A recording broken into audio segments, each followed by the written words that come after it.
Here we are standing in front of this wonderful painting of the crucifixion with Jesus' mother Mary and his beloved disciple St. John at the foot of the cross.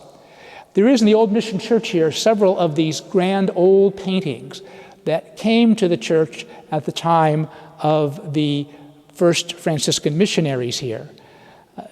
I'm not sure about this one, but I know that several of the other ones in here came all the way from Peru. They were brought by boat here.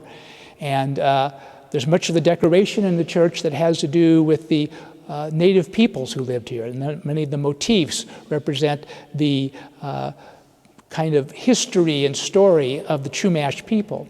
But this is certainly an example of European art, particularly Spanish art, with a representation of the crucifixion. And of course, it's Jesus' suffering, death on the cross, and burial that we remember on Good Friday. Again, we remember this not as just a news report, because it's not news for us. We know that Jesus died on the cross. But as a reminder of why Jesus died on the cross, why God the Father allowed his beloved Son to go to the cross to be an offering and sacrifice for us. In the religion of the Jews, and indeed the religion of many of the ancient peoples of the Old World, sacrifice played a key role in their understanding of how they were to approach God. There was an understanding that things were not always right in our lives, and then to make them right, just as you'd have to make right anything else, there would be some kind of price to pay. In the Gospels, for example, we hear that when Joseph and Mary took Jesus to the temple to present him in the temple, they purchased 2 turtle doves to offer in sacrifice. That is, the turtle doves would be killed and placed on the altar as an offering to God.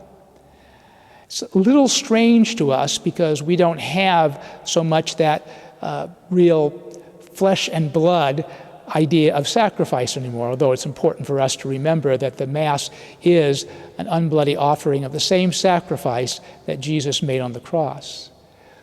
But for the salvation of the world, Jesus goes to his death. He allows himself to be taken and arrested. He allows himself to be tried before Pontius Pilate and before the high priest.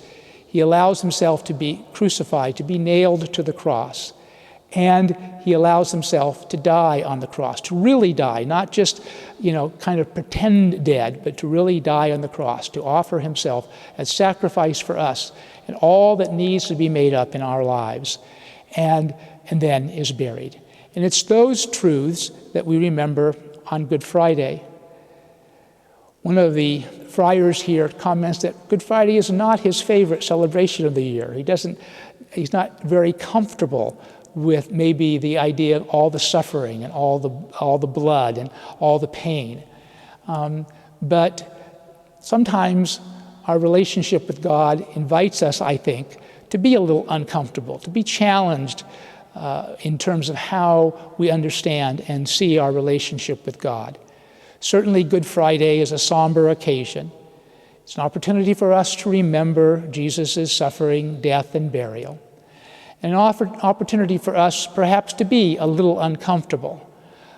Opportunity for us to remember what needs to be made better in our lives. An opportunity for us to remember that God gave his Son in death on the cross for our salvation, so that we may know and live always in God's love and glory.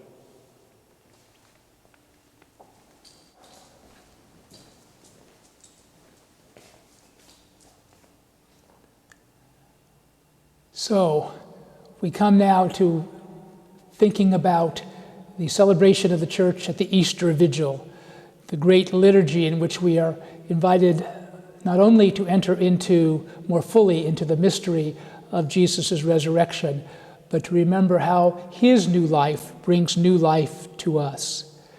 The Easter Vigil liturgy begins with the lighting of a fire, and a reminder that Christ, as he was in his life and his ministry on this earth, is still today the light of the world. Then there is a series of readings, which actually is the event that gives the name to this liturgy, the Easter Vigil, a vigil of readings, as many as 9 readings from the Hebrew Scriptures. It can be less, reminding us of God's ongoing activity to bring his salvation to the world. That follows, of course, then with a reading from the New Testament and a reading from the Gospel, all of which leads us to the realization that we are an Easter people and that there is for us new life and real joy in knowing that we share in the risen life of Jesus Christ. After the scripture readings, there is then the liturgy that welcomes the newest members into the church, the blessing of the baptismal waters, and the profession of faith, and or the baptism of those who are joining the church. As we rejoice in the newest members of God's family, we also rejoice that they bring to us their many gifts, just as we invite them to share the gifts that we know in our relationship with God. The Easter Vigil then continues as the Mass normally would, with the Liturgy of the Eucharist, the breaking of bread and the sharing of the cup, which enables us to once again remember that Jesus, who giving of himself to us we remembered on Holy Thursday, now that Jesus that we receive is the Jesus that not only gives us himself, but gives us newness of life.